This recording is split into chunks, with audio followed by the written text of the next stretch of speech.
அப்பனே முருகான்றத போய் அரசியல் தலைவரே முருகான்றத ஆயிடும் போல இருக்குங்க.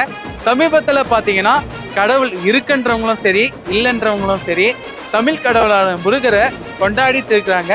ஏன் இதுக்கு சொல்றேன்னு பாத்தீங்கன்னா சமீபத்துலதான் மதுரையில மிகவும் பிரம்மாண்டமா ஒரு 5 லட்சம் பக்தர்களை கொண்டு முருகர் மாநாடு பிரம்மாண்டமா நடந்து முடிந்தது. இந்த பிரம்மாண்டமான மாநாடு இந்து முன்னணி தாங்க நடத்தினாங்க. பக்தர்கள் வந்துட்டு கூட்டம் அலமோதிச்சுன்னு சொல்லலாம். இதுல ஆந்திரா துணை முதல்வரான பவன் கல்யாணம் வந்திருந்தாரு. தமிழ்லயும் பேசினாரு. அது மட்டும் இல்லாத அதோடைய சிறப்புன்னு பாத்தீங்கன்னா கந்த சிருஷ்டி கவசம் பாத்தீங்கன்னா அந்த பாடல் 23 நிமிஷம் வரும்.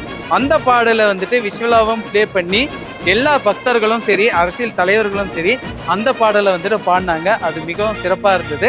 எப்படி முருகருக்கு மாநாடு நடத்துனீங்களோ எங்க அப்பன் சிவபெருமானுக்கும் இதே மாதிரி ஒரு மாநாடு நடத்தினா எனக்கு சந்தோஷமா இருக்குங்க. மதத்தை தாண்டி எந்தெந்த கடவுளுக்கு இது போன்ற மாநாடு நடத்தலான்றது கமெண்ட் செக்ஷன்ல கமெண்ட் பண்ணுங்க. உங்களுக்கு முருகர் பிடிக்கும்னா #முருகர் #தமிழ் கடவுள்ன்ட்டு மென்ஷன் பண்ணுங்க.